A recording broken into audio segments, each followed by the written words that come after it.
Alrighty. So we are back with the Vampire the Masquerade Night Road. I did watch my previous stream back and I realized when I'm not talking, it gets really quiet. So I'm going to do something to help with that. Voila, music. Obviously provided by Lofi Girl per the description. And it does unfortunately mean the music might not match the scene time to time, but we'll ignore that. All right.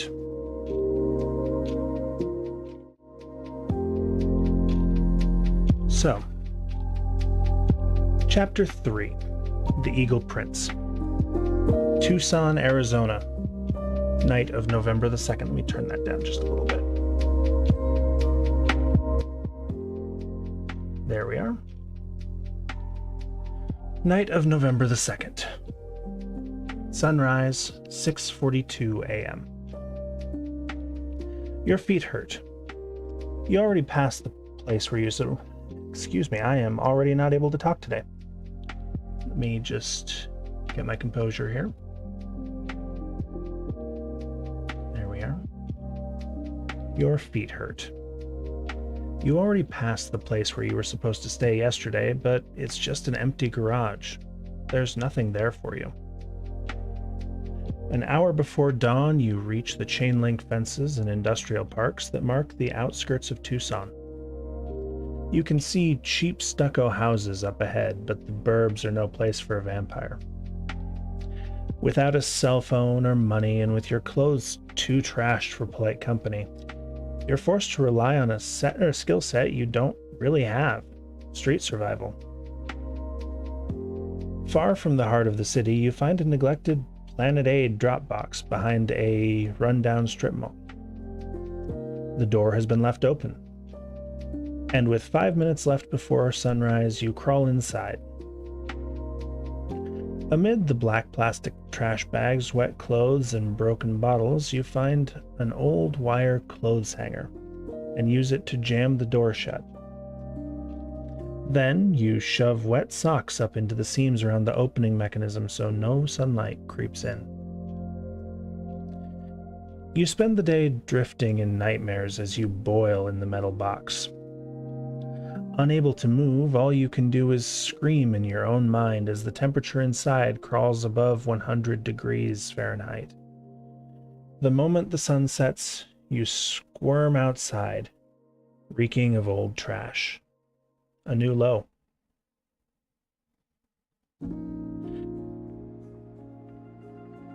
The options we have now are: all that matters is the USBs. Are they still good? This is what unlife is. Some nights are good, some nights are like this. Maybe there's a clean place to sleep at the end of this road. By Cain, I'm not going to continue to exist like this. I don't care what things I have to do to get a clean apartment and a nice car, but I will do them. Yeah, that one. As you kick some black filth off your ruined boots, a BMW i8 rolls past without making a sound. You're not asking for a BMW, just a car that runs, a screen that isn't cracked, boots that aren't... Christ, what is stuck to your boots? You check your USBs. Your satchel is shredded beyond usefulness, but the delivery itself is fine. You're a few hours from where you need to be. You're going to walk in there looking like hell, but you're not going to walk out of there like that. You promise yourself. Tucson, Arizona. Night of November the 3rd. Sunrise, 6:29 a.m. You never wanted to come back to Tucson. It's been a black spot on your personal map for years, but here you are. You have to avoid the good neighborhoods, the big stucco houses on their little plots of land with their raked out front yards and blue recycling bins. For a few minutes, a black and white Mustang with a thin God. For a few minutes, a black and white Mustang with a thin blue line Punisher decal on the hood creeps behind you in first gear. You can't tell if it's an actual police car or some kind of patriot group, but you cut through a park where they can't follow. There's a public bathroom there where you might be able to clean up a little. The mirror is cracked and someone shit in the urinal, but the water works. You spend a few minutes scraping trash off, then look around for either threats or opportunities, but no one shows up. You're not that hungry yet, so you keep moving. That's when you recognize where you are. This abandoned building was the lair of... What is with these words I can't say? Lampago? Lampago? Lampago? Lampagogo. Anyway, this abandoned building was the lair of Lampago, a thing of legend that was probably one of the kindred, though no one knows for sure. A shape-shifting monstrosity destroyed by hunters as the Second Inquisition rose to power and began their dreadful crusade against all vampires. Some of the Sabbat worshipped it like a god, though your sire didn't approve of that kind of thing. It's either a lesson in keeping your head down and not bucking the traditions if there ever was one. She might have been a monster, but there aren't many creatures left like her. Just obedient little kindred without imagination. I wish I could have seen her. Or a cannibal corpse wallowing in a sewer. Vampires are worth more than that. They were right to destroy her. She might have been a monster, but there aren't many creatures left like her. Just obedient little kindred without imagination. I wish I could have seen her. The age of wonder is always passing, isn't it? You are immortal, though... You are immortal. Must you spend eternity in stuffy little rooms trading I don't speak French. What's that? Must you spend eternity in stuffy little rooms trading bons mots with stuffed corpses? What the fuck is a... Which reminds you, the Elysium awaits. Elysium is one of the defining ideas of the Camarilla. It is a neutral meeting ground where violence and the use of vampire powers are forbidden.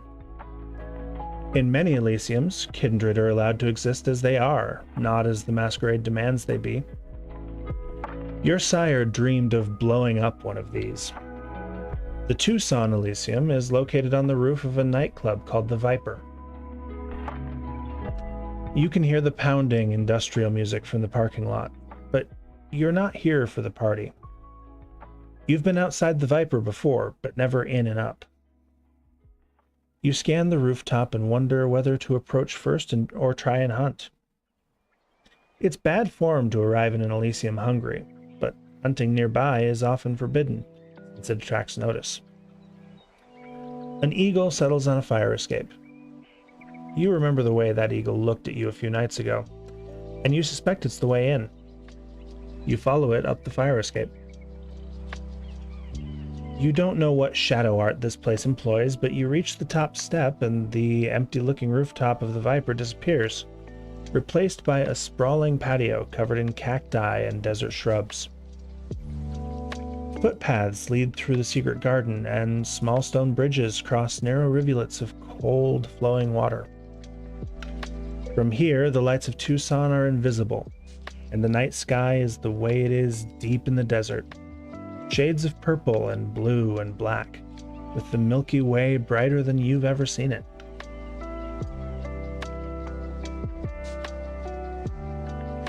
It's quiet up here, but the music from the nightclub below vibrates through the trashed soles of your boots as you cross the flagstones.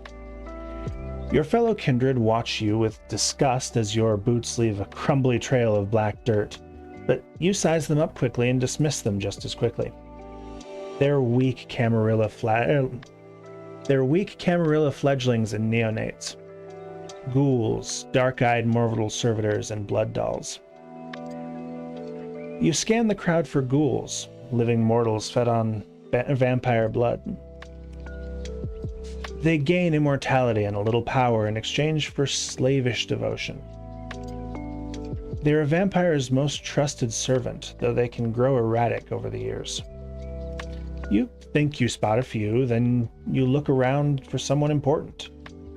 The eagle flies past you and lands behind a young-looking man in a linen suit with turquoise jewelry.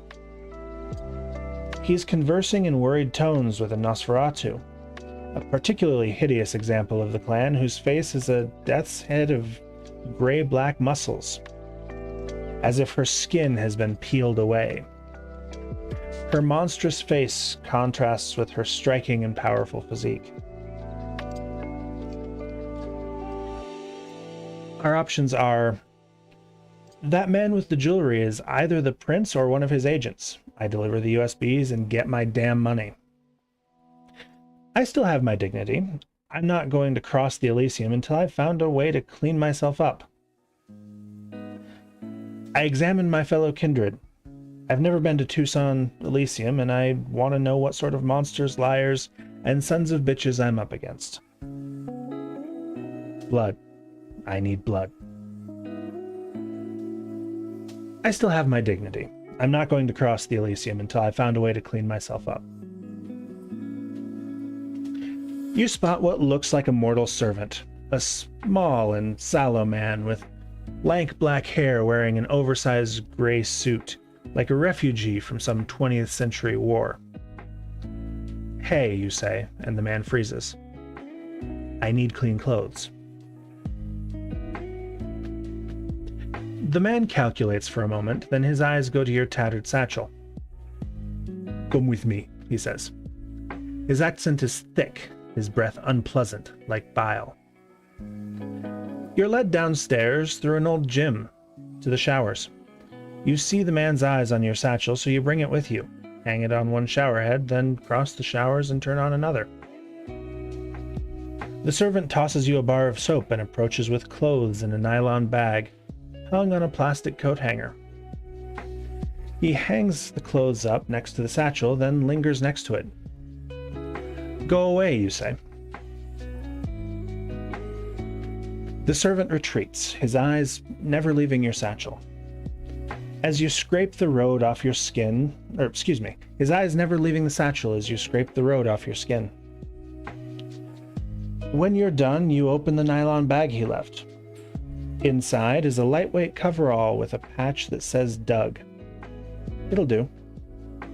You squeeze out your hair, drag yourself into the coverall, and return barefoot to the Elysium with your messenger bag. The man in turquoise jewelry watches as you approach with a slight smile. He's seated comfortably in a wicker chair next to a small zinc table with an old laptop, a white hat, and a heap of typed and handwritten correspondence. The Nosferatu, standing beside him, only scowls. Welcome to Tucson, he says. His accent is foreign, from somewhere in Europe, despite the Native American jewelry and the wide-brimmed hat in front of him. I am Prince Leto. This is Dove, and you are Misha, he says. The courier. It looks like you had a difficult journey. You're dripping onto the flagstones, but it's water now, not mud. We are pleased to welcome Clan La Sombra into the Camarilla, Prince Leto says, saying nothing of your bedraggled condition. Strange. 10 years ago, any Camarilla prince in the country would have flayed a La Sombra for stepping into Elysium. You had to pretend to be a Tremere dropout, even to get work carrying water. And now you're part of the family. Before you can think too hard about your newly elevated position, the big Nosferatu steps forward and says, Now give us the data before I find a shovel for your head. Dove is wearing a silkscreen jacket, kicked around Converse All-Stars, and a slapback with a local minor league baseball team on it. Driving gloves are tucked into her pocket. Another courier? Our options are money first, sewer rat. I'm not here to pick a fight. I toss her the first USB. Or Dove sounds like the sort of Camarilla lapdog who needs to get yanked around. So, Dove, do you have a dove like this guy has an eagle? Does everyone get a bird?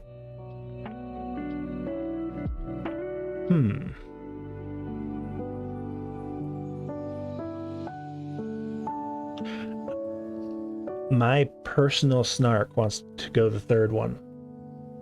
But...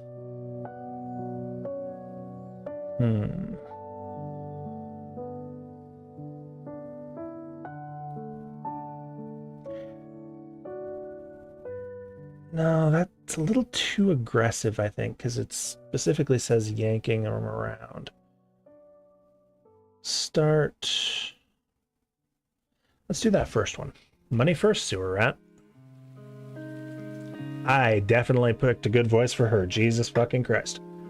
Okay. The Nosferatu glares down at you, but the prince, seated beside her, only laughs, his tone warm and friendly. Will the $1,000 you're owed be enough to buy you a new ride, Misha? He asks. I'm not sure either of us wants you trapped here. Still. He opens a crocodile skin briefcase, flicks through it, then hands you a manila envelope. And that's how you make $1,000. You drop the USBs on Prince Leteau's table. Leteau's laptop is an old Asus, probably intended to read information once before it's destroyed. You keep a polite distance, even though computers only cause trouble when you try to interact with them. When the prince inserts the USB, a folder appears with a video and a few text files. Feel free to watch, Misha, Leteau says. He checks his Vacheron? Constantine. It's 1:49 a.m. Then he looks east. He stares for a long time, as if with longing, then shakes his head. I don't think this interests you directly, but I try not to keep secrets here in Tucson. A warm, friendly smile and eyes that watch you like a... Where did that bird go? The video opens awkwardly with a hand holding a webcam. You see a man's face, and then you see the ritual chamber. Tremere, the Warlocks, the Usurpers. Once the clan of sorcerers and blood magicians, their discipline and interclan loyalty admired even by their enemies, the Tremere are now scattered and leaderless after the destruction of their greatest chantry in Vienna. You might have fallen low over the past few years, but not so low as the Warlocks. You don't recognize this Tremere. He's white and apple-cheeked with a short gray beard. Portly in a way vampires rarely are, like a avuncular college professor. He's wearing a Fair Isle sweater vest and pressed slacks. Hey on. And holding a silver knife with one hand as he tries to adjust the webcam with the other. That's Jasper Knowles, Trevere Magus, Leteau says conversationally. Do you know him? The options are, I've never seen him before in my life, which is true. So there's no reason to make things difficult. Tremere are scum who should be all dragged out of their havens and burned for their crimes, which is also true. Tremere are all scum, and I don't associate with them. Not true, but it's the most common attitude in the Camarilla right now, and I might as well try to fit in. Or, my job is making deliveries, Prince Leteau. I don't get involved. I'm gonna go with that first one. The second one seems a little, confrontational for what I'm going for. 1 second. Where the hell? Need a little caffeine. Just 1 moment.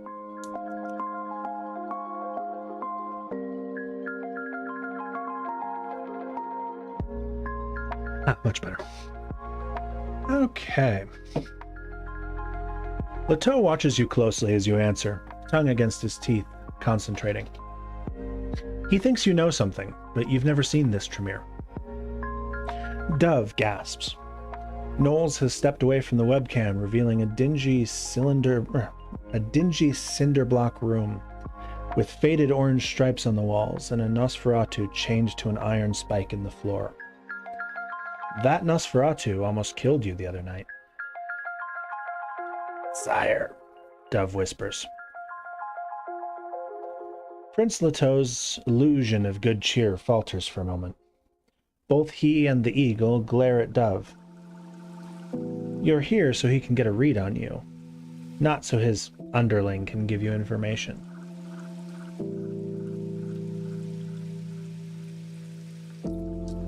What voice should I do for Knowles? This experiment has gone on for as long as it can, Knowles says in the video. Science sometimes ends in failure, my dear, and so does our version of it. No intelligence remains in this specimen, and it has become increasingly dangerous and aggressive. Once it's destroyed, I'll send what's left to you. I'm also going to wrap up my daytime business. I know that we're still allowed to communicate via email as, flesh and blood citizens, but my mortal identity is almost 80 years old, and soon people will wonder... Something off-screen draws Knowles' attention.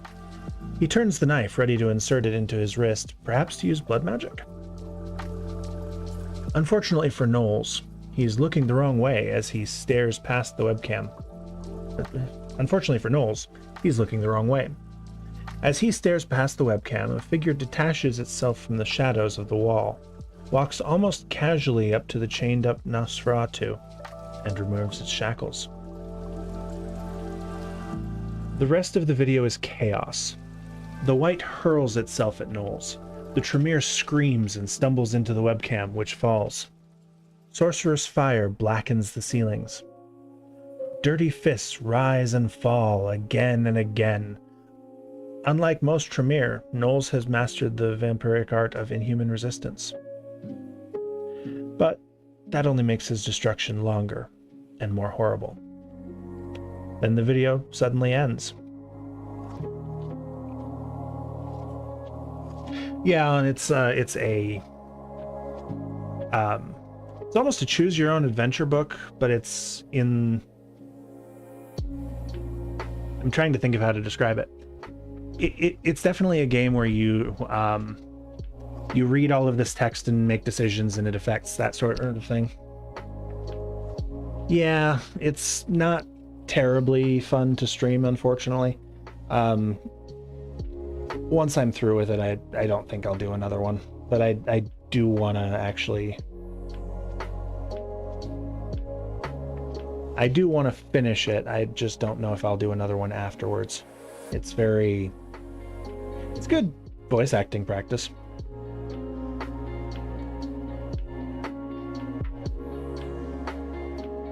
Okay. Sounds like this Jasper Knowles got what's coming to him. Or that poor man, poor men, both of them. The traditions exist, blah, blah, blah, blah, blah. No, not going with that one. What was up with that figure that freed the Nosferatu? Why couldn't I see it clearly? Yeah, I want to know that. What was up with that figure that freed the Nosferatu? Why couldn't I see it clearly?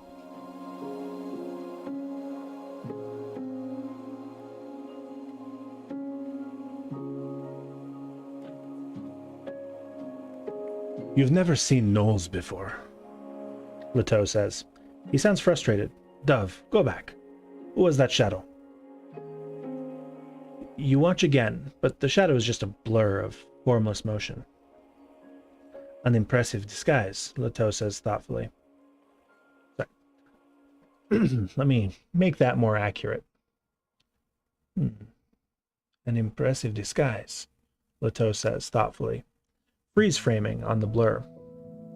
The assassin doesn't even move fast at first. There's just nothing there but a smear.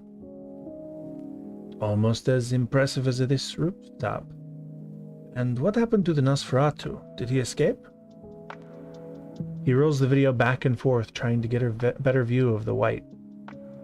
You know the answer to Leteau's question, of course.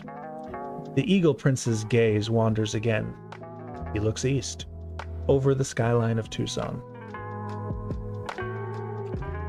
I share what I know about the encounter with the White.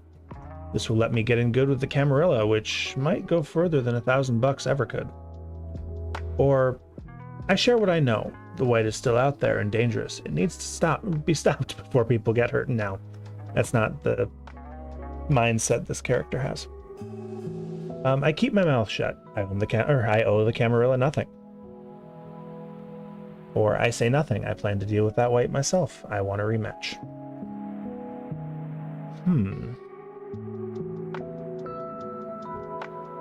I mean, I kind of do want a rematch, but only because I want... I don't know if that's a thing that I can do in this game. Let's see. I think I'm going to do that first option. I share what I know about my encounter with the White. This will let me get in good with the Camarillo, which might go further than $1,000 ever could.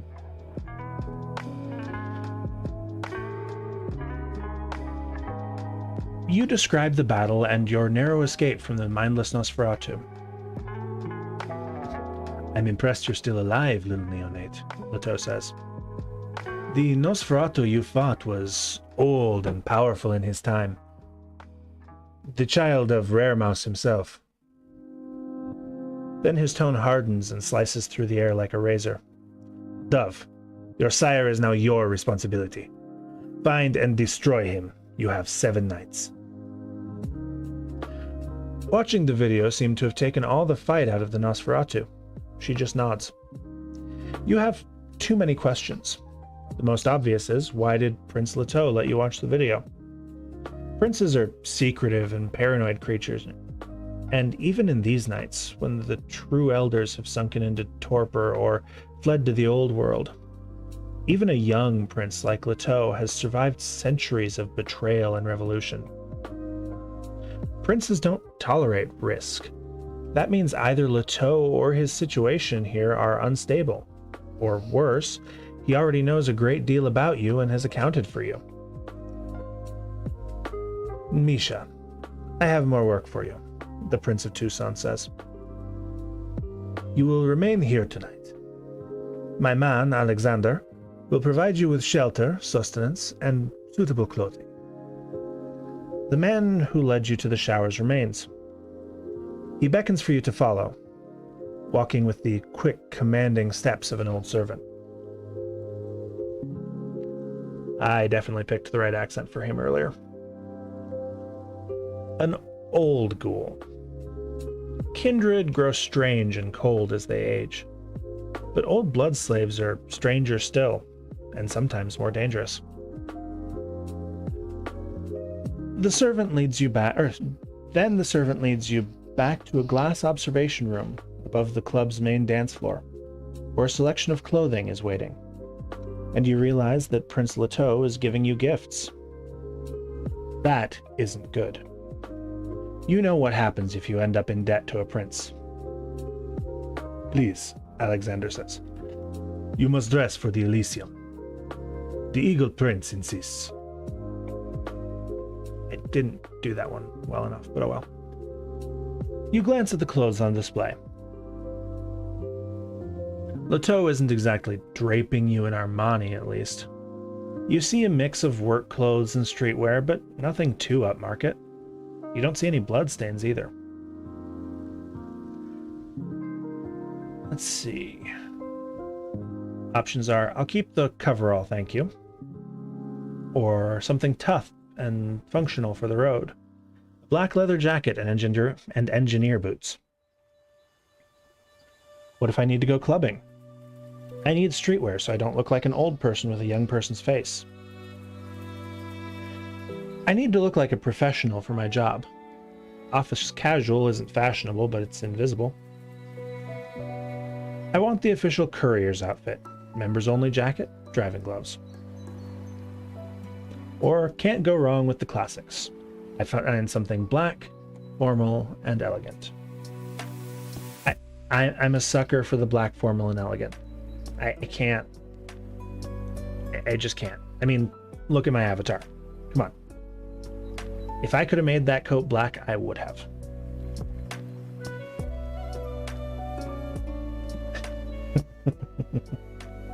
The Camarilla looks unkindly on vampires who dress like Elvira, Mistress of the Dark.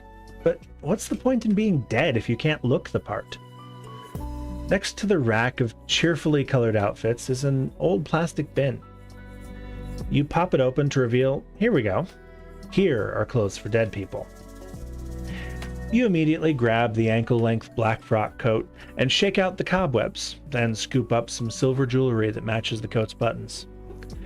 The shoebox with the jewelry also contains an antique pocket watch with a chain. You take timekeeping seriously and can't afford any old junk. But when you turn the little silver key, the watch's mechanism ticks smoothly. The poet's blouses are a bit much, but you find dress shirts in white, gray, absinthe green, and bruised purple, and you have a selection of black slacks, a full morning dress, or black or gray skirts. You can match with the tops for a more modern look, depending on your mood. There's also an old doctor's bag in worn black leather, which is better than a cheap backpack for carrying parcels. The plastic box doesn't have footwear, but you find a pair of black boots in your size. Double monk straps with silver clasps. Perfect. You're ready to hit the road, or play nice with the other monsters upstairs in Elysium.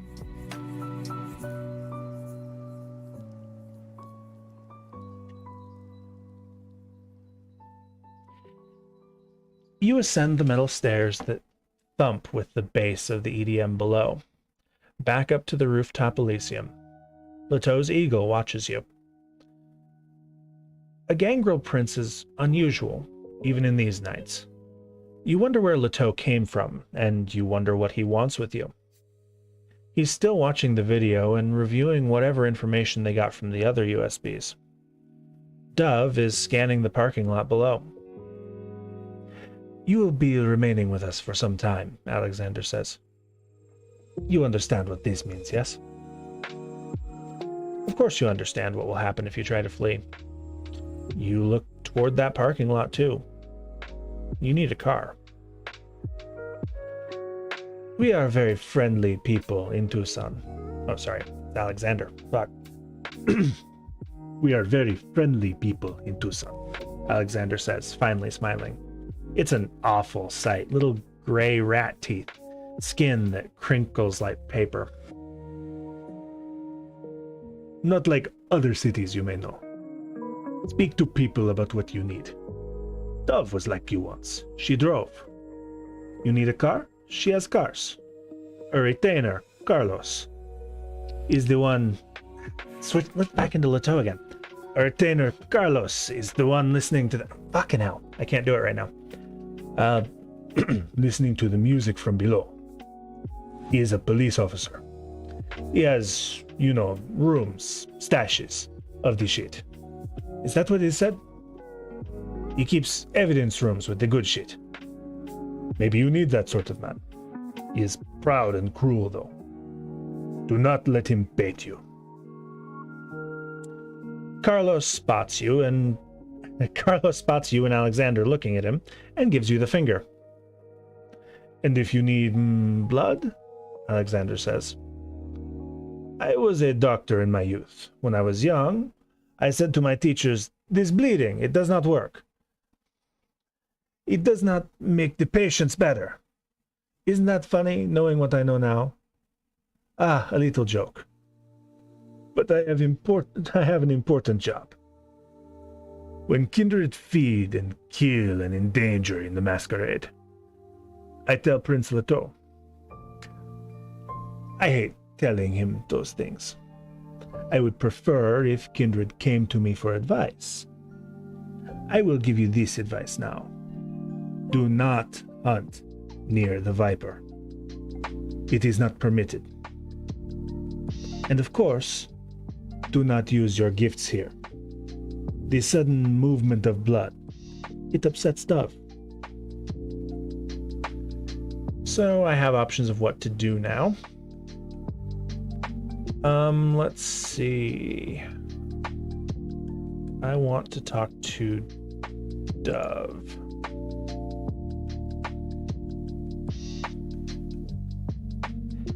Dove hasn't exactly been polite, but we have a shared interest in cars. I chat her up about different accidents we've been in. And I think going forward, just to save time and effort, I'm only going to read the option that I pick, because it just seems... look at this. This is a lot. I'm not going to read this entire fucking thing just to pick one. So, yeah. Dove hasn't exactly been polite, but we have a shared interest in cars. I chat her up about different accidents we've been in.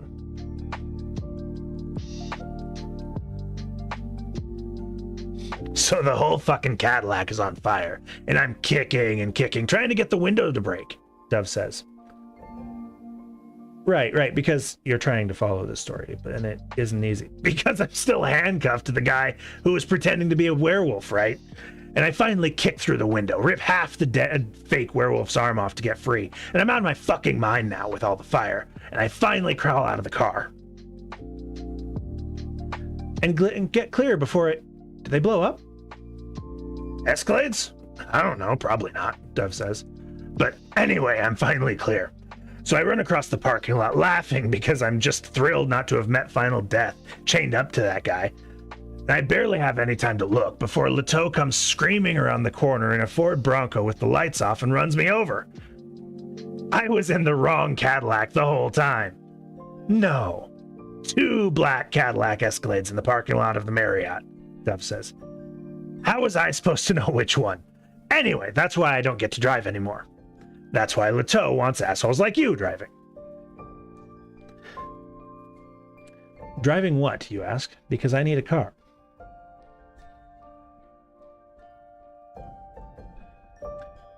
Dove shakes her ugly head.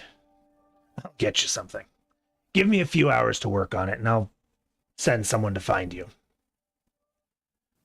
There's some kind of dispute in the parking lot down below. 3 women yelling at a guy. Dove gestures, and 2 heavies head downstairs to sort it out.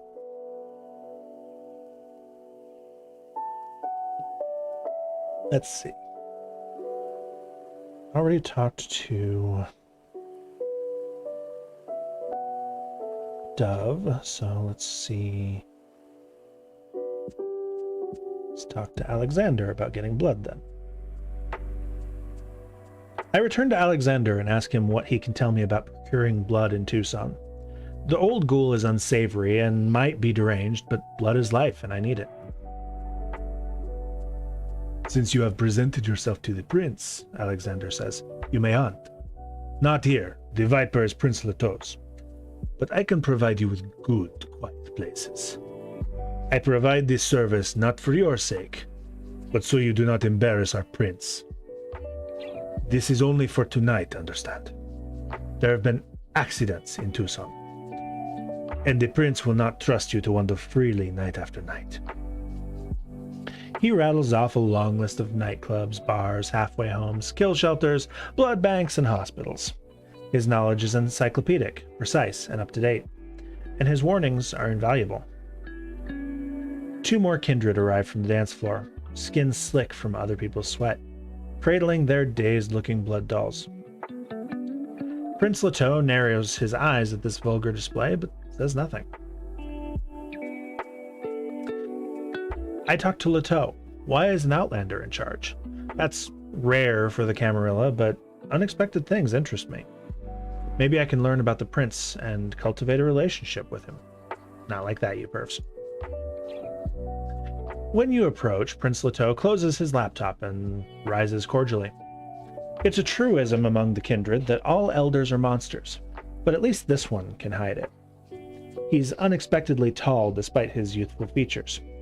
You can picture him you can picture him on a war horse, plowing through ranks of helpless peasant infantry. It's dangerous to interact with any elder, but you sense an opportunity here. You make small talk for a few minutes, describing a few recent deliveries once it's clear that Prince Leteau knows who you are or who you and your sire are. It's so strange to exist again in a time of let's try that again. It's strange to exist again in a time of ignorance, Misha, Loto says. When I was new dead, the Commonwealth was just a land of darkness and superstition. Oh, I'm sorry.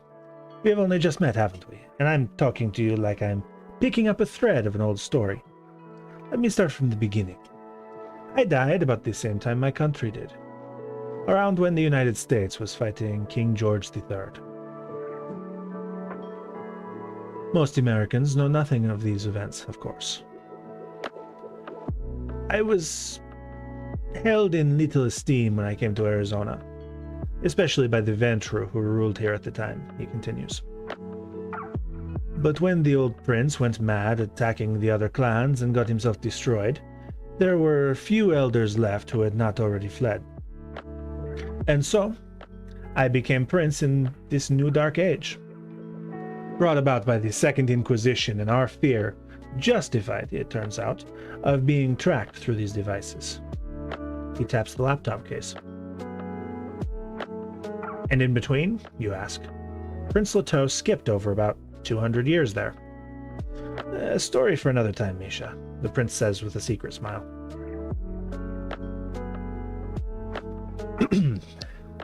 Whatever was happening in the parking lot below has sorted itself out. The heavies are back upstairs laughing. You memorize their names and faces in case they're trouble later, then circle the Elysium for a few minutes, getting a feel for the place.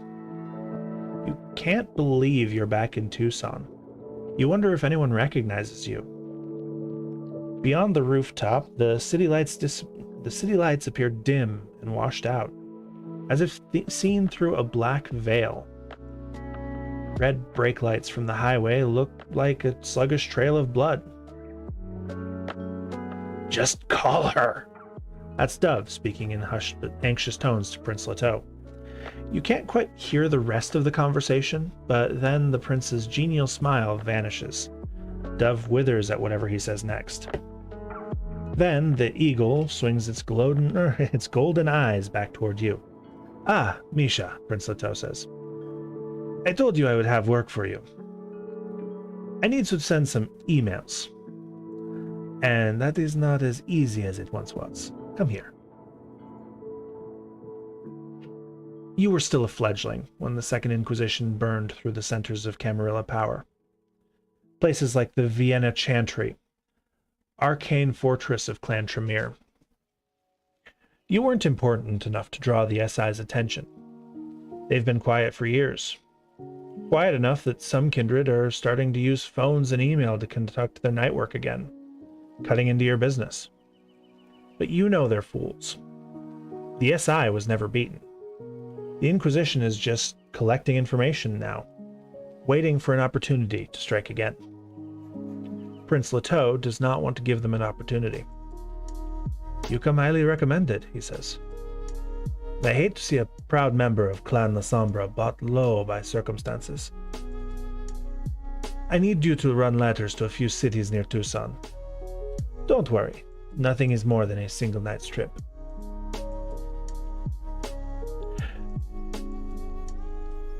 Let's see. Why not use your magic bird? I'm not being sarcastic. I sort of want a magic bird.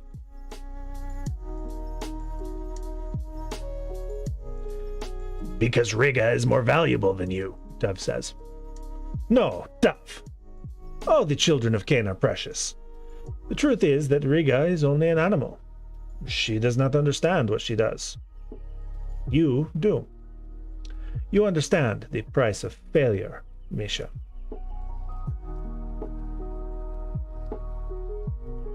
Okay.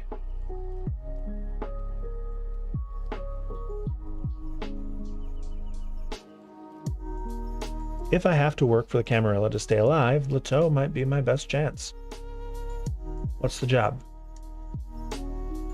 Prince Leto hands you a printout marked with 3 locations and 3 faces.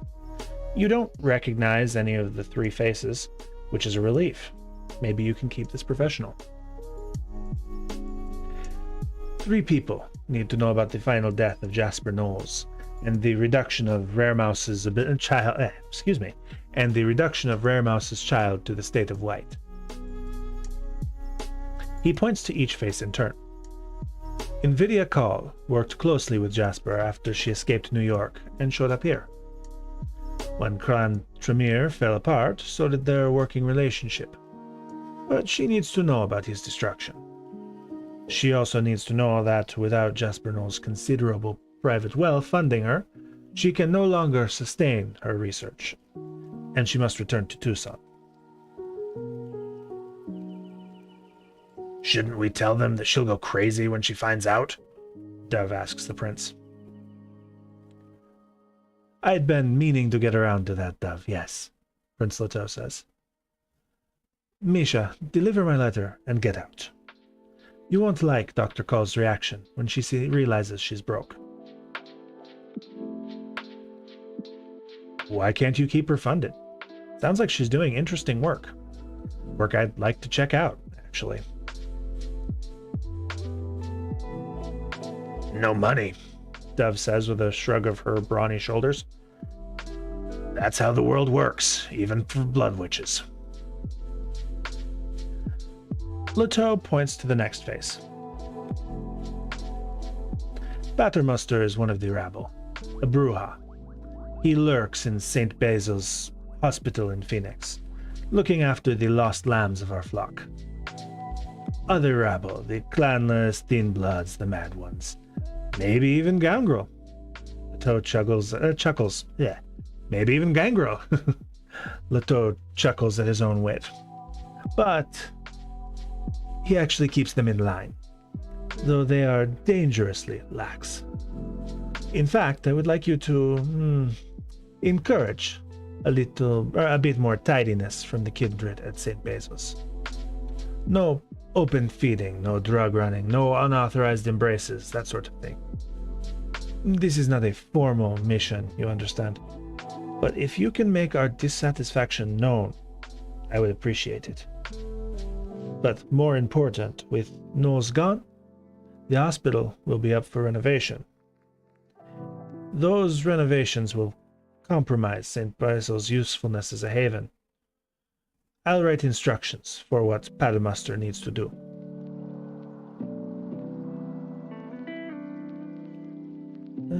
Okay. Is there a way to maintain control of the hospital while shaping renovations to our own profit? They're ambitious, Dove says with a little laugh. Stick to running messages, kid. Leto glances at his second-in-command, then continues. Finally, the Venturu Elan Olive Crona is at a migrant camp in Sierra Blanca, Texas, Prince Leto says. You may remember her from that excitement a few years ago. Leto is referring to the final death of the old Prince of Tucson, powerful blue blood manipulated into launching a crusade of purification against his clan's old rivals, including the rabble. Since she has returned to the Camarilla's good graces, she has since returned to the Camarilla's good graces, since she provides much of the Southwest with blood. But her operation exists atop a moral substructure that is profoundly politically unstable. Jasper Knowles' destruction will further destabilize that situation, and she needs to know.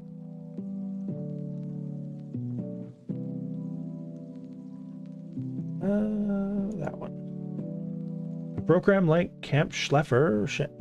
Yeah, Scheffler. A program like Camp Scheffler is good for the long-term stability and survival of vampires. I'm interested in seeing it. Prince Leto continues as you wonder what kind of program Olive Crona has put together and how it differs from previous, similar schemes. Anyway, 3 deliveries, $1,000 each, and you are welcome to feed in Tucson and every city you visit for a year after finishing your final delivery, Leto says. Though you will have to abide by my rules for neonates here in Tucson. My man Alexander will explain once we're finished here. I will also give you permission to own property and create no more than one ghoul, though you may not embrace new kindred. And take this for emergencies, and only for emergencies. He hands you a prepaid flip phone and a baggie full of SIM cards. The phone is old enough that it has physical buttons, and Leteau has included a stylus. That won't make interactions easy, but it's better than trying to get a touch-sensitive screen to act like you exist. Now, if you'll excuse me, I must compose the letters you are about to deliver. The prince moves to a writing desk under a ramada. Apparently that's a word, not a hotel chain. Good to know. The prince moves to a writing desk under a ramada, leaving the pile of electronic devices and written correspondence, and gets to work composing his messages. You sit down nearby to get rid of anything that could be used to track you. Though the phone is so old, there isn't much for you to do. It responds reasonably well to your inputs, though you suspect that calling or texting will still require an act of will.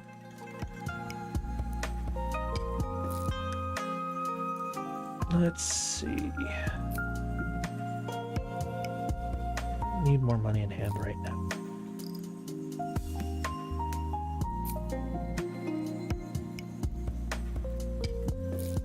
You and I both know that there's more than a handshake waiting for me at the end of those roads, Prince Leteau, you say.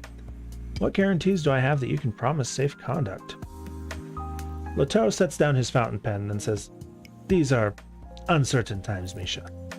You will have to take your safety into your own hands. I suppose that's why I'm so well paid, you say.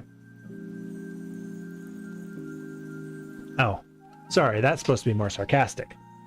I suppose that's why I'm so well paid, you say. The prince shakes his head at your audacity, then says, You want more money. I need more security, you correct him. Fine. Alexander, pay this mercenary until they stop badgering me. After a brief negotiation, away from the annoyed and busy prince, you and the retainer Alexander agree on an extra $100. So much more money. The kindred here keep disappearing downstairs, but you're not sure the kindred here keep disappearing downstairs, but you're sure you're not allowed to feed in the Elysium. Your palms itch. You can't stay here. You need to see what the city has to offer. As if sensing your mood, Alexander returns, his approach heralded by his reeking breath. I have spoken with the prince, and he has given you permission to feed in his city tonight, he says. After that, you must speak with me about arrangements. Tucson can be a difficult city, and you do not yet have a ride. For clubs, stay away from the country and western places. We all love what is it called? A jamboree here in America? But they are claimed by others. Do not feed from the sleeping. The Ventru of Prince Leteau's court must feed that way, and do not want competition. Otherwise, your needs can be met just north of here. There are clubs and alleys, drunks and prostitutes, even veterinary clinics and hospitals. You will be watched, of course. Do not dishonor the prince. You lean over the edge of the railing, looking down at Tucson. For years, you've taken blood wherever you could, usually as payment for a job. But most vampires your age hunt, and most of them specialize. Before you became a courier, you too had a specialty. You think back to those years with Millicent Rue, before you drove the night roads to perpetuate your existence. You try to remember the skills you developed to feed. Let's see.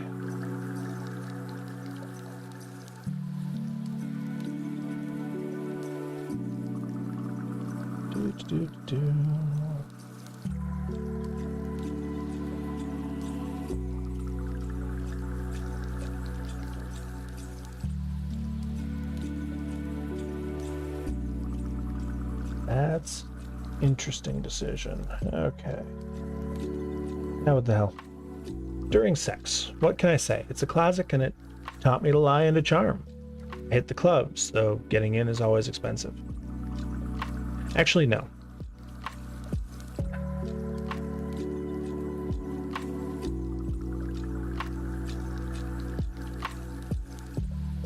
Yeah, we'll do that. No. From people in the scene, it's time to check out Tucson's counterculture. That might be a masquerade risk, but I'm a traditionalist, and I've learned how to blend in.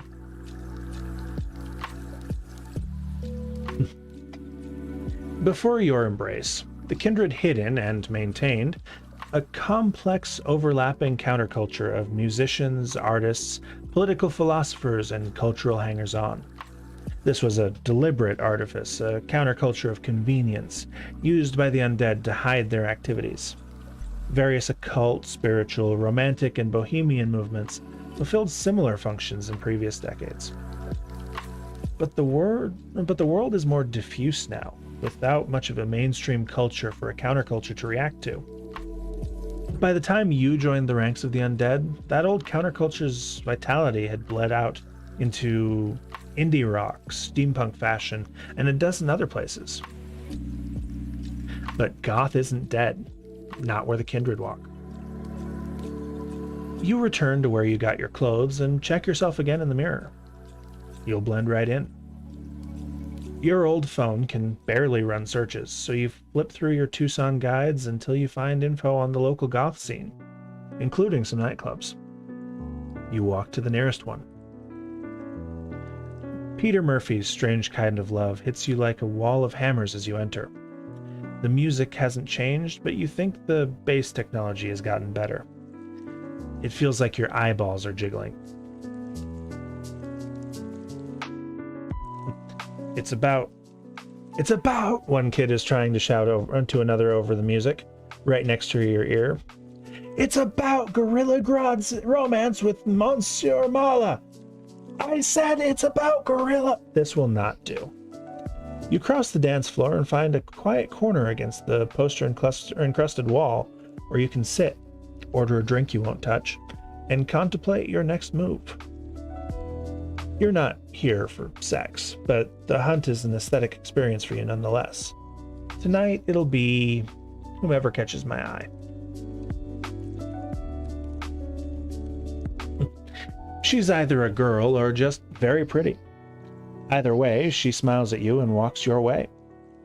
Her white hair streaming behind her. Her black t-shirt reads, Superhuman strength and reflexes. Genius level intellect. Use of guns. Do you dance? She asks.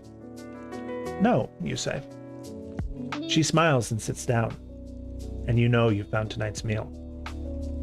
Away from the thrumming bass, you're able to talk, or rather, to listen.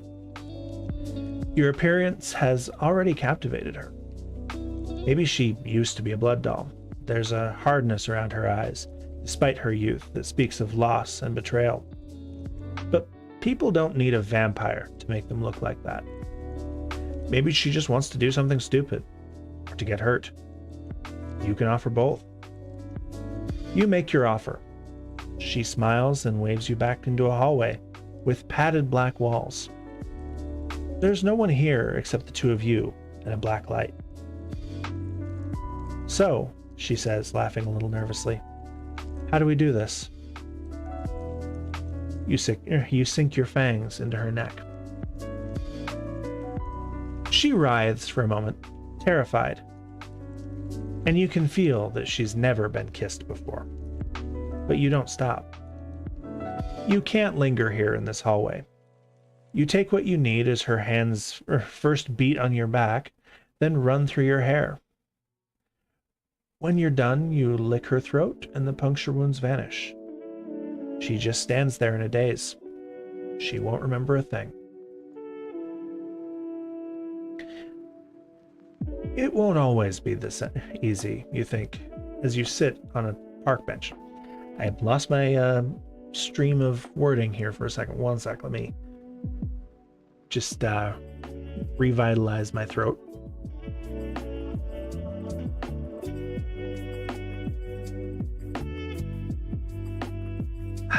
Okay, much better. It won't always be that easy, you think, as you sit on a park bench, sluggishly moving your stolen blood around your body. New vampires can always have fun for the first few nights, but then other kindred learn about your tricks, or hunters notice statistical anomalies, or the herd itself instinctively reacts to the invisible predator in their midst. But tonight, you feel good. A Lotus Spirit Turbo in powder blue rolls up to the curb, blaring synthwave loud enough to scare the crows. The driver flings a parcel your way. When you pick it up, he peels out. The parcel contains a card for a pawn shop. Written on the back, cars. There's also an extended stay ticket for a parking garage with a 4-digit key code written on the back. So it looks like you have a place to park.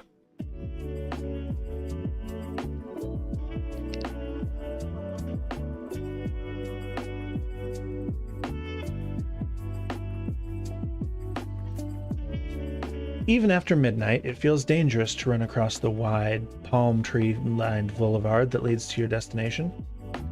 You need a car. You're itching like earlier when you needed blood. Only now it's the need to move fast. To stop fighting the shape of this city and start flowing through it the way it wants you to. By the end of tonight, you either need to buy a car or learn how to turn into a bat, because Tucson is no place for pedestrians. Covenant Pawn Shop is wedged between an auto repair shop and a nail salon, across from Title Max. Signs read "Cash for Guns, We Buy Gold," and "Closed." You step into the sad, dusty, spiritual world of the pawn shop. You pass PS4 games, bedazzled purses, a glass case full of rings, regalo perfecto, and enough rifles to conquer Belgium. The first thing you do is stock up on a few necessities of your trade. A few duffel bags and rucksacks, a mini crowbar, a small folding knife, folding shovel, a hacksaw, some lockpicks, matches, cord, electrician's tape, flashlight, a blood and tissue kit, spare USBs, and a portable toolkit. You stop at the knives, because you recognize the silver knife in one display case. Jasper Knowles was holding it before he was killed. Or maybe it's just a knockoff of some movie prop or something. You can't be sure, but that's weird. I don't know what voice I'm going to do for her. One sec.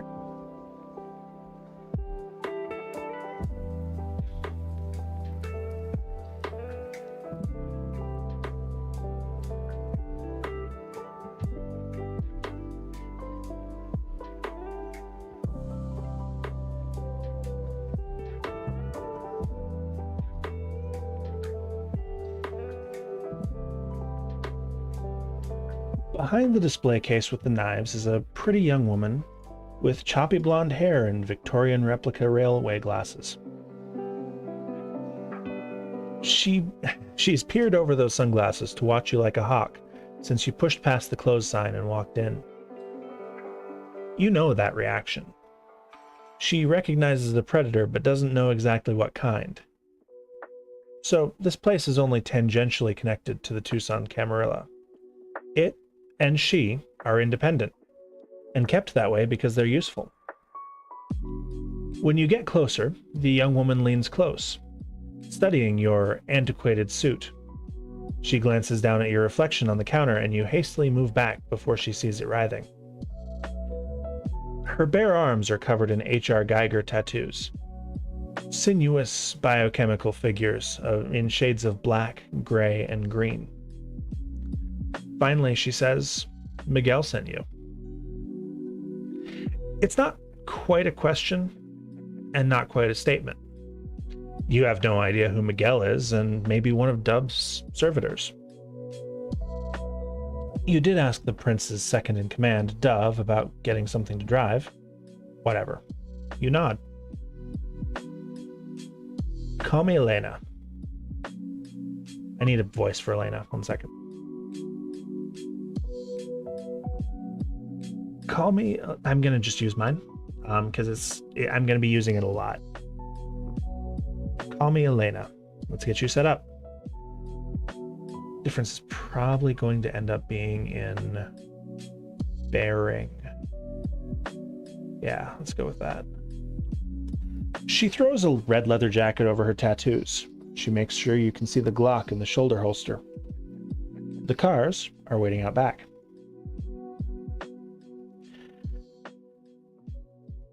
A rusty chain link fence divides Covenant Pawn Shop's parking lot from a row of rusted Quonset huts. Quonset hut? Yeah, Quonset huts. The huts and the slightly taller buildings on either side serve to hide a full parking lot of parked cars that probably shouldn't be here. Miguel says you need wheels, Elena says.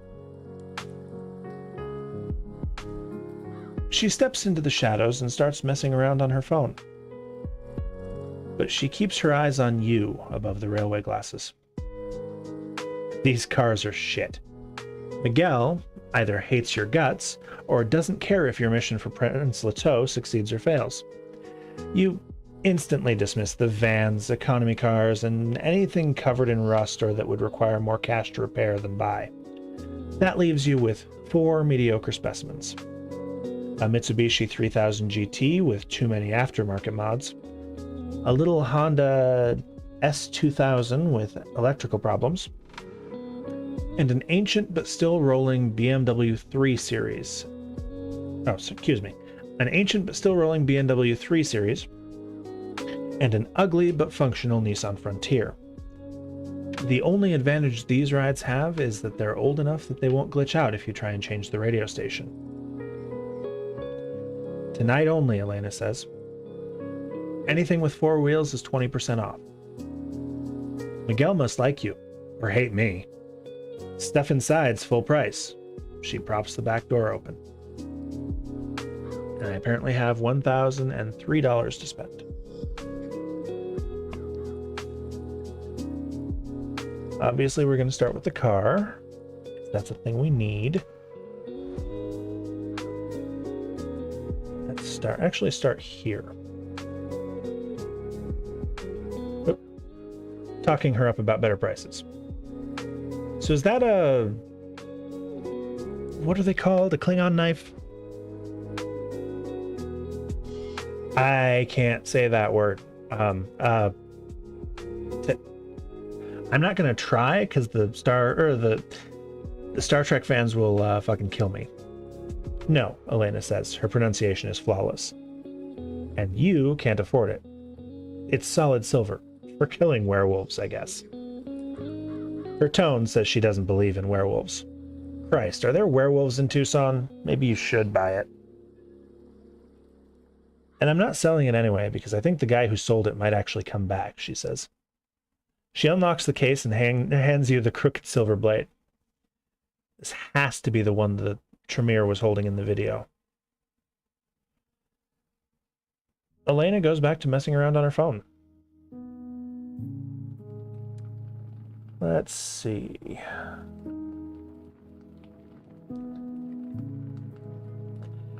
I'm well educated, and I know my way around finances, even criminal ones. I use my phone to do some research and learn about Covenant's financing to help me haggle prices down.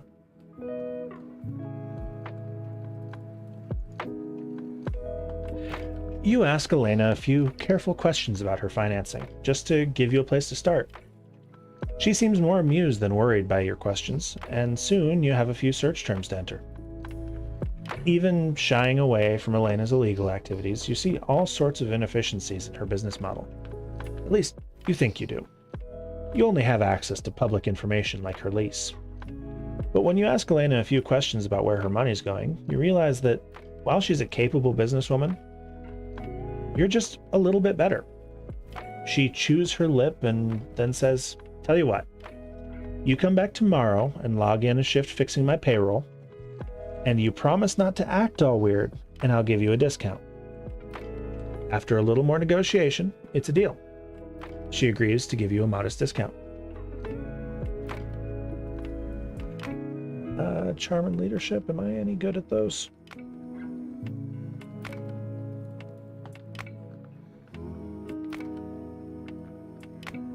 Yeah, I've been kind of avoiding this screen because I kind of feel like it's a little cheaty, but this actually helps me pick what my character would actually do. Yeah, I don't have... It says charm. Is it talking about charisma? Because I've only got one of those.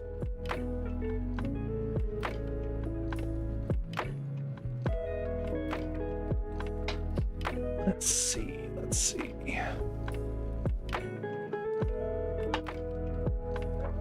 What to do.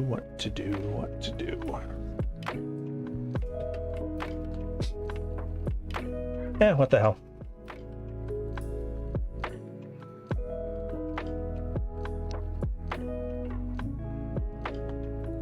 Oop. The option I picked was that I need allies and I'm gonna start flirting with her. Because reasons.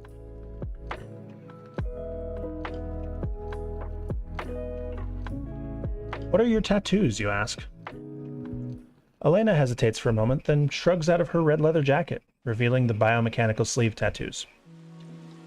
When my grandmother's first boyfriend died, she turned to opium and art. I couldn't figure out where to get opium, so when my brother died, I read a lot of art books. You place a finger on one bicep where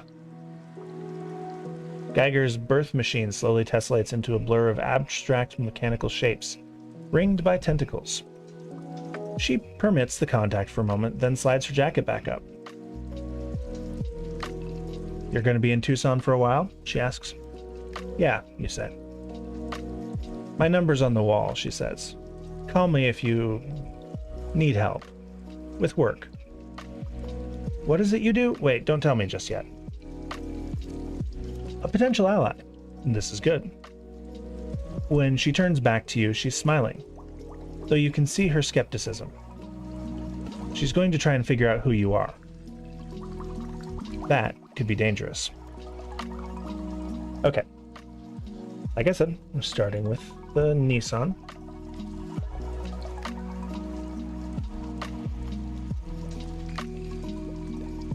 I think it's a truck, right? Is the Frontier a truck? I don't know cars. Is the Frontier a truck?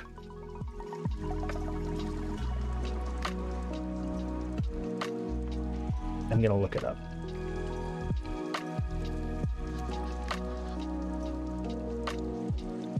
Yes. Yes, it is. Oh, it fucking literally says first two words. Jesus Christ.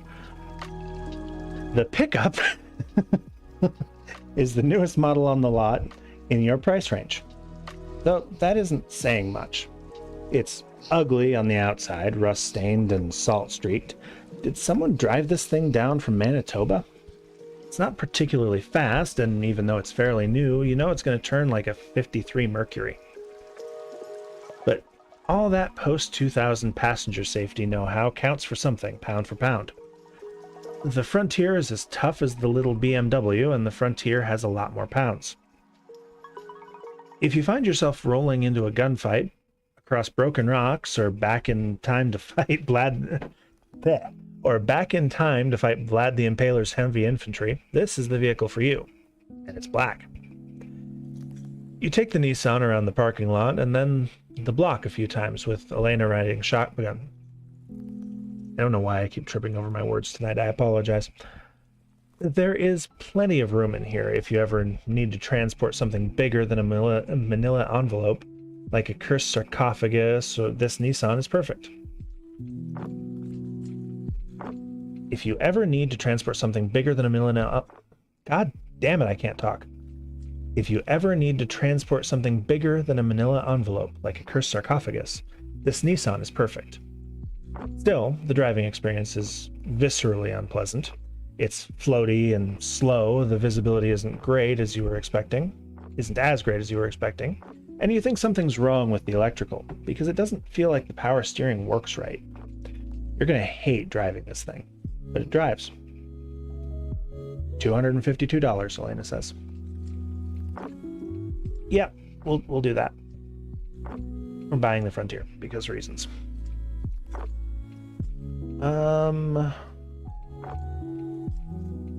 Let's see.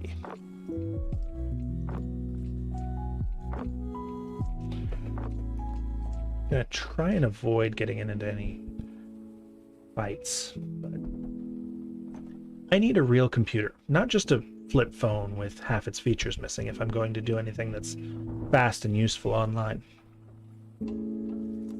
You need something special, but you can't exactly tell Elena that. You need something that works with your particular limitations, that won't glitch out or ignore you. And the thing is, you've never found a strict rule about what works okay with and what doesn't work at all.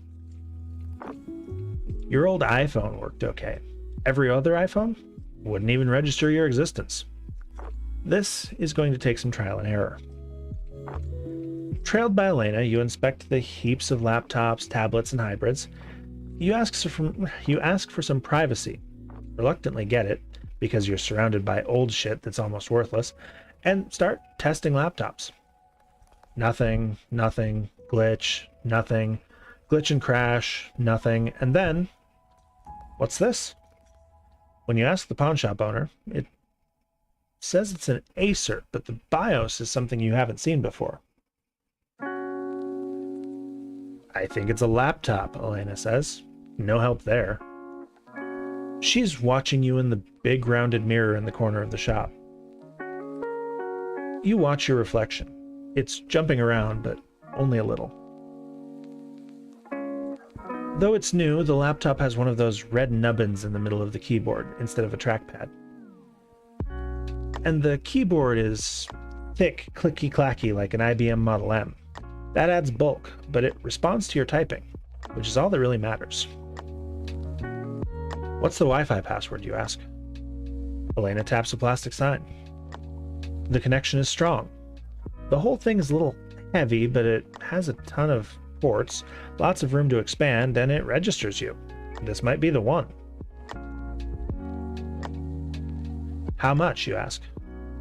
$5.40, Elena says. No refunds. I'll throw in a trash bag full of cables and peripherals. No refunds on them either.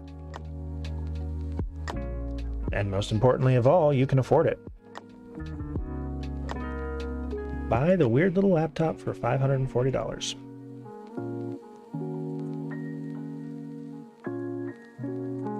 What the hell is that thing, Elena says. I should have charged you more. You make the purchase and slide it into an old nylon rucksack. It's a bit bulky, but it works. As one of the immortal undead, I obviously need a sword. I check out my options. Most of Elena's swords are shitty mall katanas that you couldn't even use to beat a chihuahua to death. A few are the real deal and start at $2,500, but one is much cheaper. Elena unlocks the case and hands you the Bavarian the Bavarian M1869. Someone refurbished this, but they also removed the quillions, yeah, that's how that word said. It's supposed to be a bayonet, but now it's almost like a machete with a better balanced blade. And the balance is really good. You flick it through the air a few times, getting a feel for it. Now, this is a vampire stopper. Heavy enough to chop through limbs or necks, it's nonetheless a precision instrument, reliant on your agility and training. Is it authentic, you ask? You actually don't care, because unlike everyone else who comes here, you might actually need to kill someone with this thing. Well, it was, Elena says, until the guy who used to own this plate cut off the, the handguard part, so he could practice... What the fuck is that word? A screamo with it. Unfortunately, you can't afford it right now. $270. Motherfucker. I need a gun. I check out the firearms. You don't want to drive around with a rifle or a shotgun, so you scan the pistols and revolvers. Most are cheap, badly maintained, or overpriced. A few are all three. But finally, you spot a Springfield Armory XDM behind a Sig Sauer you can't afford. $360, Elena says, handing you the 45 so you can check how it feels. It looked bulky in the case, but it settles easily into your hands. Elena watches you as you rack the slide and sight down the barrel. You'd need something bigger to knock down a vampire, or even an old and powerful ghoul. But this is the perfect anti-mortal weapon. One round will take a regular mortal out of the fight, and it fits under your frock coat without being too obvious. Unfortunately, you can't afford it right now. An actual good suit would be useful for infiltrating upscale locales. What does this place have? Okay.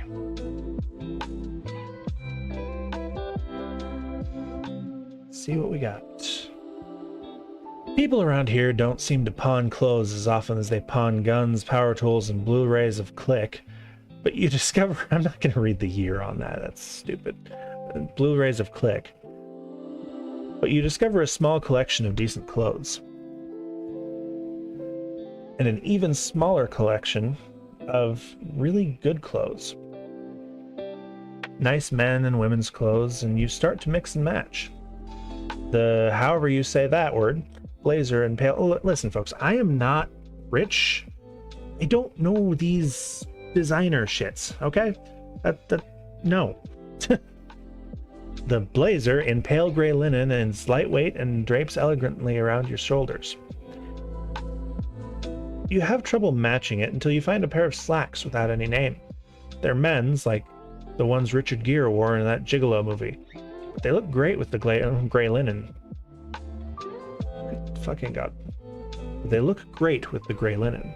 And somehow the eclectic pattern and fit works perfectly with the blazer.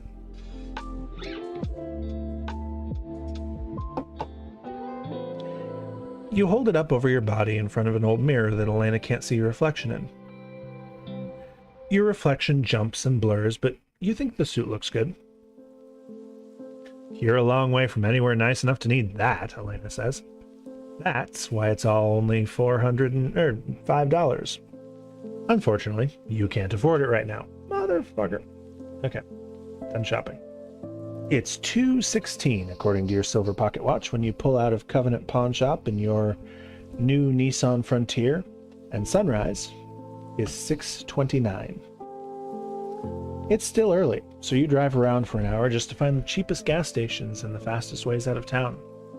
Then you accelerate smoothly onto East Broadway Boulevard, near a plasma center, and head for the garage address you got earlier. When a shadow crosses the hood of your Nissan, you look up and catch a glimpse of a wing eclipsing the streetlight. Was that Rigga, Prince Leto's eagle? When you find your spot in the underground parking garage, right in front of it is a metal door with a keypad. You grab everything from your Nissan, lock it, and enter the code. Keypads don't glitch out, at least. Inside is an office with peeling linoleum floors, an ancient metal desk with a rusty mini-fridge on it, and a sleeping bag. A short tile corridor ends in a jury-rigged shower and a drain. There's a plastic bag and some toiletries on the tile, and a bottle of 409 that won't do anything against the smell or mildew. There's no Wi-Fi. Still, it's better than sleeping in a boiling hot clothing drop-off.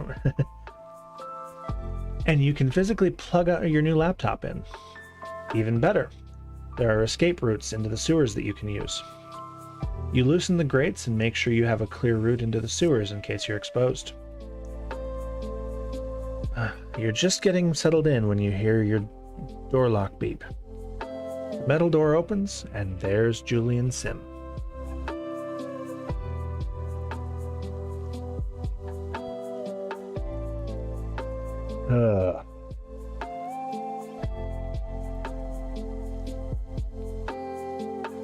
Have I not finished this chapter yet? Holy shit.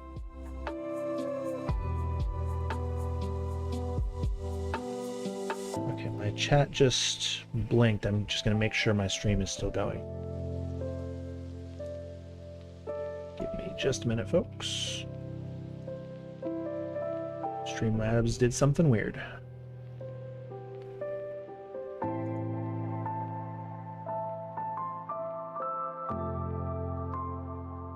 Yep, still working. That was very strange, though. Alright. New personal low, Julian says. He's wearing a Glitch t-shirt and a smile. He starts to enter, then looks down and says, "You have to invite me in."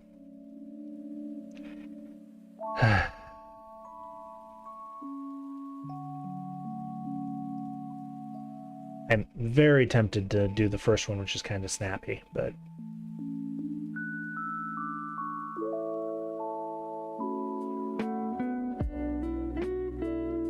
It never sounded like we left on bad terms, other than the fact that he just kind of disappeared. We'll be civil. Come on in, make yourself comfortable. There's no reason to be uncivil. I'm going to try, Julian says, and looks around as if the two of you didn't crash in way worse places than this. He glances back at your Nissan, then he tosses you a tiny webcam. This was in your ceiling, by the way. Give me your phone and I'll take care of the tracing program there, and the keylogging program on that weird laptop you got. He looks so young, you think, as he wanders in and out of your shitty crash pad, sweeping for bugs. For some reason, you expected him to age. You look at yourself in your Nissan's side view mirror. The reflection jumps and blurs, but it's the reflection of a young person.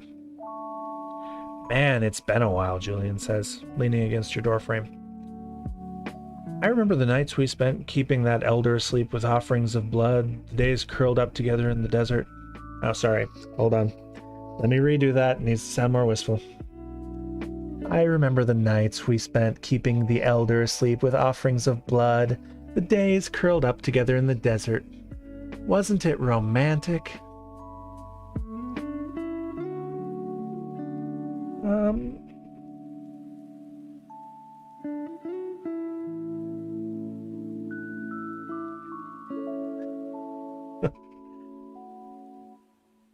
Definitely that first one.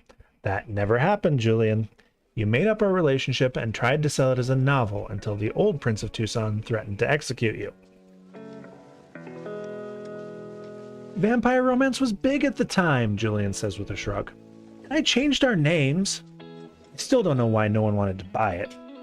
And I wasn't just writing vampire erotica for money, I had a plan. Which brings me to Clan Tremere, and the things they get up to in their research. I've been working with Jasper Knowles lately. Terrible what happened to Jasper. Of course, it's also terrible what he did to that sewer rat. And that Outlander. And that... Anyway.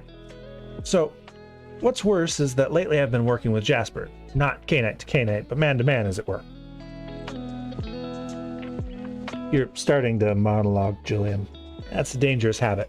Why don't you just tell me what you want me to know? Hard living has made you dull, Misha, the Banu Hakim says. Fine. Since the Convention of Thorns, the Masquerade has protected us from more immortal scrutiny.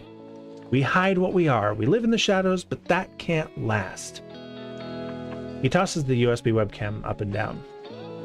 The Second Inquisition should have taught us that. One day soon, mortals will learn the truth. This is inevitable. Do you know why Jasper Knowles decided to end his experiments with that Nosferatu? Because someone filmed it and when it got out. Excuse me, because someone filmed it when it got out. Then he called me to turn the video from a Masquerade breach into a trailer for a new student horror film. I had to fake some date stamps, but the Tremere paid me well. It's going to happen more and more, Misha, and eventually it's going to be happening every night, all the time. Always on, constant streaming, 1 million pinhead-sized cameras recording your jittery image in 3D. We must stop offering a hard wall against this inevitability and start creating a guided path for the mortals.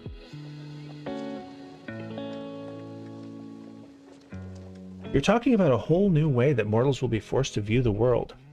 That's ambitious, Julian. And fascinating. I'm glad you're interested, Julian says. This is all speculative, of course. Anything real is years away, but we need to begin now. Honestly, we should have begun the moment people got camcorders, but we still might have time. Tomorrow, now that you have this beautiful machine, Julian says, banging on the hood of your Nissan, Prince Leto will give you one of 3 USBs. Would you like to know what's on them? He doesn't let you answer. One warns the Bruja Patermuster about renovations to his hospital that will expose his followers. One informs the Tremere NVIDIA call that her mentor Jasper Knowles is dead, and that her funding is cut off because her facility's contacts with mundane biomedical research firms threaten the Masquerade. One tells Ventru Ellen Olive Krona that the Second Inquisition is coming for her little prison buffet down at the border. Wherever you go, the people there will use you, or destroy you, to escape what's coming. And it's all happening because of Jasper's experiments.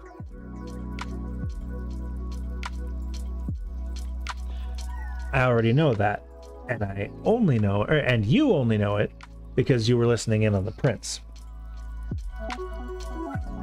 I ought to tell Leto and got to deal with the Camarilla. Wait, did I start another chapter and not realize it?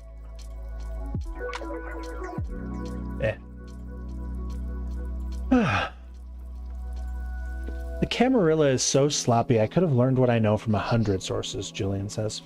They're always sloppy, and that puts you and me in danger. Especially you, Misha. That's all. I won't even ask you to work against Prince Leto or the Camarilla. Just watch for the SI. But first, let me demonstrate how disposable you are to the Prince. Now, think back to what I taught you. Where is the best place to begin, Misha? The walls? Leto's thralls? His pet bird, Riga? Another damn test. Julian used to love these. But your relationship with the Camarilla and its traditions is cool at best, and Julian always had a knack for spotting spies. He watches you as you look around your little garage. I wrap myself in the shadows of oblivion and sneak around until I find the Prince's mortal spies.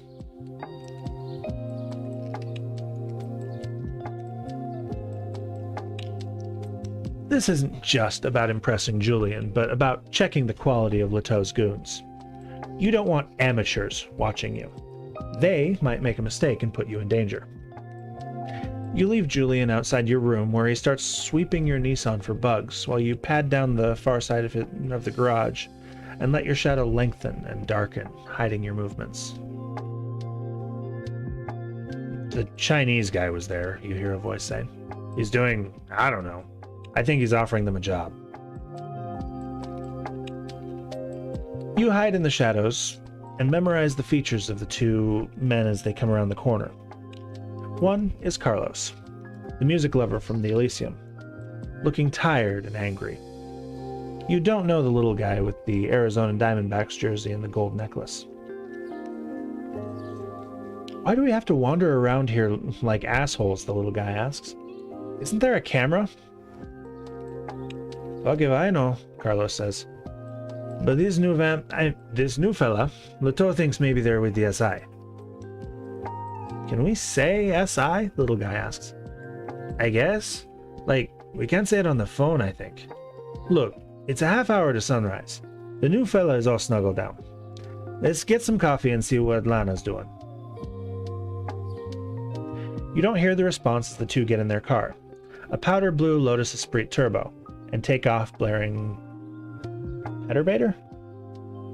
A Turbator? Turbator? Some band I don't know. They're right to be afraid of the Second Inquisition, Julian says when you get back. The SI has infiltrated the US government. Or maybe it always was the US government. Who knows? Prince Leto is hiding how afraid he is. If he thinks you're involved with them in any way, he'll panic. And you know what princes do when they panic.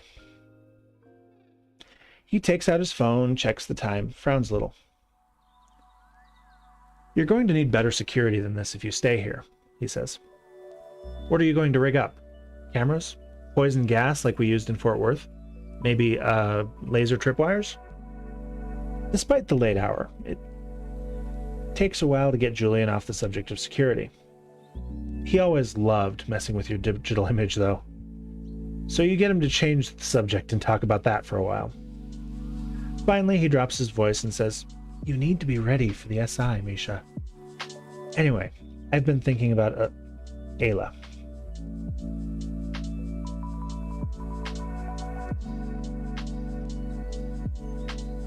Let's see.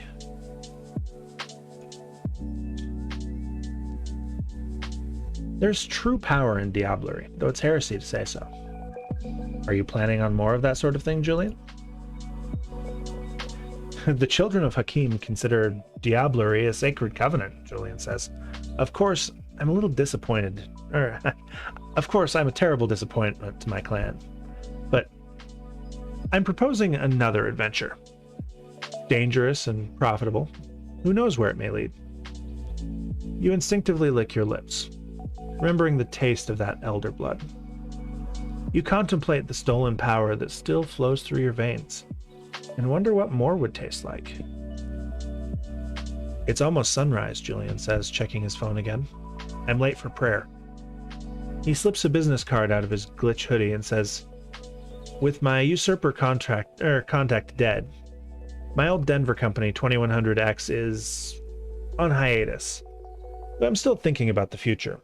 The 22nd century. Think about that, Misha. It's the sort of blank spot in our imagination. I mean, human imagination, too. We talked about the 21st century as kids. We still can, in a way, imagine the far future. But what's coming? What's it going to be like 80 or 100 years from now? Because I plan to be there, and I want your help." You're getting the impression that the Camarilla wants you. Maybe Prince Leto just wants you maybe Prince Leto just wants you as a patsy in case the Second Inquisition hits him like the fist of God. But he hasn't mistreated you yet. And you know that kindred of the Camarilla do not serve two masters.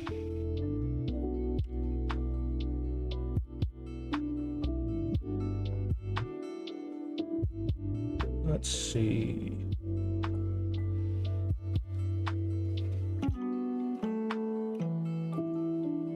Maybe it would be better to discuss plans in my haven? I can't believe I'm inviting Julian to spend the day, but he's charming in his own strange way. Tempting, he says with a small, sharp-toothed smile as he scans the room. But it doesn't look like you have a second sleeping bag.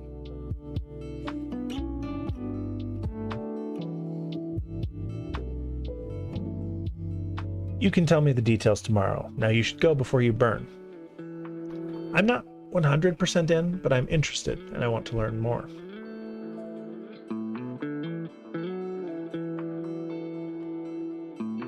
I still haven't decided on the details, Julian says, but I'll be in touch. Figure out where you're going first, and I'll try to help. He hands you a card with information about how to reach him, the motel where he's staying, and the location of a drop box. There's a little glyph like a knife doodled on the card. It's a karambit, he says.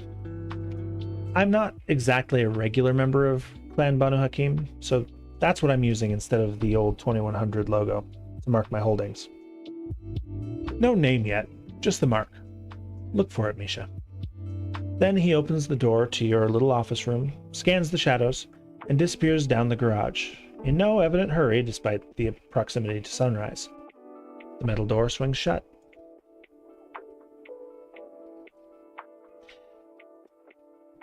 You let the shock of Julian Sim's return fade, then check your silver pocket watch as you take it off. It's 6:20 a.m. You secure the door, drop the deadbolt, and strip out of your antiquated suit. You don't even have time for a shower, so you just unroll the sleeping bag and make sure your phone is charging. You dream of flying high over the Alps at night, the roar of a single-seater engine in your ears, a silk scarf wrapped around your throat to keep off the cold, though you're already colder than anything else in the skies. Your dream shifts to a huge moon. God damn it, brain. Your dream shifts to a huge moon over a city you know so well that no name comes to mind. All turquoise domes and tall towers, black against the midnight sky. And that same city, except it's only a village. Low mud huts, donkeys, children laughing. It's morning, and the sun feels hot against your back and your bare limbs. Not dreams, memories. And one last memory, one that you know isn't yours. You remember forcing your eyes open after years of darkness and looking up at two eager fledglings, one from your own clan, Clan Lasombra. You remember watching, frozen, as the Lasombra's fangs slide out. You open your eyes for real and check your phone. It's 5:49 p.m., sunset. Ayla is asleep again. Your fangs are protruding. You shake your head until they go away, though you keep remembering the coating of dust on the elder's throat as you sank your teeth into her. You shower, scraping off the last of the filth out from under your feet. Let's try that again. You shower, scraping the last of the filth out from under your fingernails. Then you decide where you're going. You don't want to keep Prince Leto waiting as you make a decision. Your first stop will be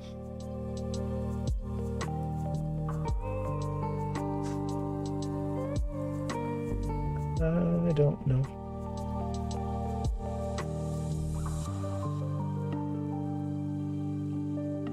Let's see.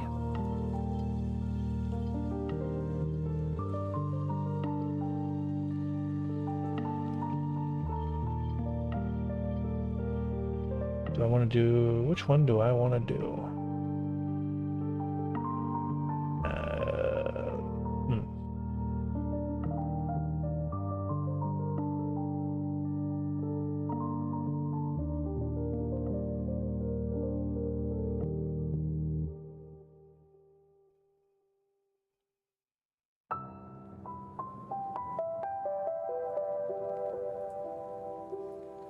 Let's go with that one.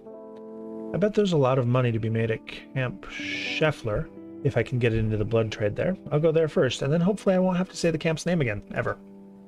Ever, ever. Oh, thank God the chapter's over. Okay. It has been an hour and a half of this. My mouth and throat are dry.